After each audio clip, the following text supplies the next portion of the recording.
Thank you for participating in listening to my discussion. If you don't mind, thank you very much. If no one had guns, we would not need guns. The Second Amendment has always been a source of controversy, and it is easy to protect this right, as it is what we've always known. However, change is normal and sometimes necessary in society. In America, anything that is considered dangerous is lobbied against, except guns, which needs to be changed because one life lost is one life too many. People cannot kill with guns if there are no guns. Why do we need guns? We have strayed so far from the Second Amendment's purpose that we have repeatedly redefined the purpose just to justify maintaining an outdated right. It should be common knowledge that the Second Amendment came about as a means for citizens to protect themselves, not against other citizens, but from the government.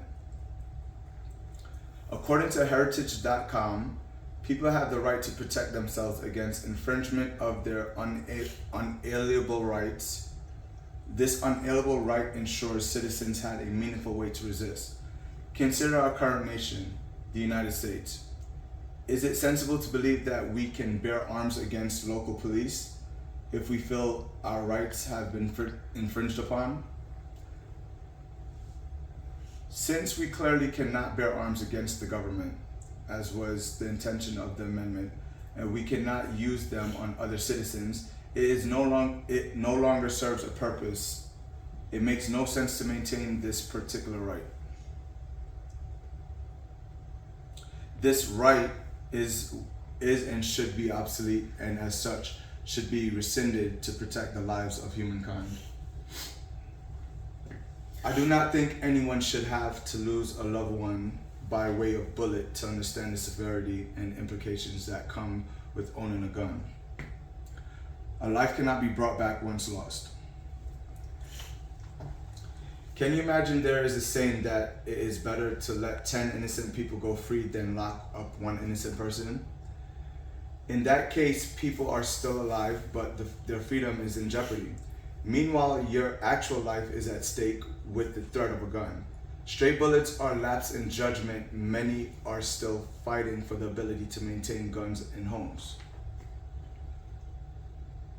I lost my cousin who grew up like my brother. He was in the wrong place at the wrong time, a young man who did not take the time to think about his actions or care at all about the consequences in the moment, hit the wrong target. That one moment changed my entire family. My cousin's situation is not an isolated one. If you have been on the internet or watched the news in recent days, you may have seen a man in his 80s shoot and kill a woman in her 60s. He freely walked out his house with a gun, demanding the woman's phone. When she would not give him the phone, he shot her. When she tried to leave, he shot her 2 more times. He admits to the emergency services that he shot her as he thought she was trying to rob him. I can pull up example after example, but we do not have that much time.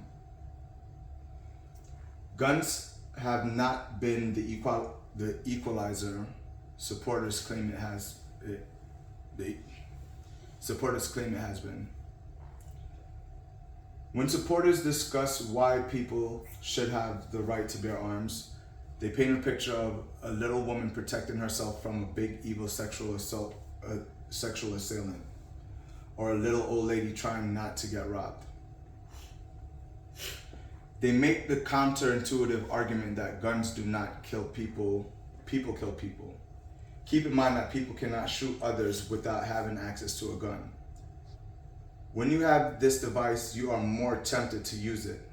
At the very least, you feel more empowered because that gun becomes your army and is in your possession. However, my army against yours, since everyone has a gun these days, means it is whoever acts and draws first. That becomes a problem because the conflict rivals could have once discussed will now, the conflict that rivals would have once discussed will now become a shooting match. All things being equal, in despite where guns are accessible, a person may pull their guns prematurely to prevent the other party from getting to their triggers first. Guns lead to a lot of unnecessary deaths. Without guns, people will have to resort back to hand-to-hand combat. More often than not, everyone lives to fight another day, even the loser. The sheer number of guns in America shows us guns are more than just a means of protection. There is something else at play. There are more guns in America than there are people. You should only need to use a singular gun to deter, as it is only supposed to be for protection. This implies there should only be as many guns as there are people. Yet there are far more guns than what is needed to accomplish this goal. This indicates that guns are more for sport than it is for protection. Having the ability to kill people should never be a sport. We must treat the ability to own guns like we treat all other dangerous things in this country.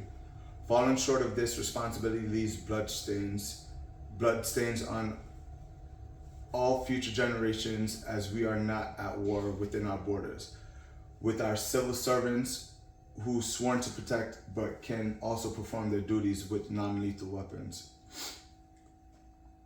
As you can probably tell, I have been personally affected by gun violence. You can also see that I am passionate about this topic. Despite what I've said, please do not feel my experiences have bias. A quick Google search will validate everything I have discussed with you today. Furthermore, remember, one innocent life lost is one life too many. Guns do not shoot themselves, people shoot them. Thank you for listening.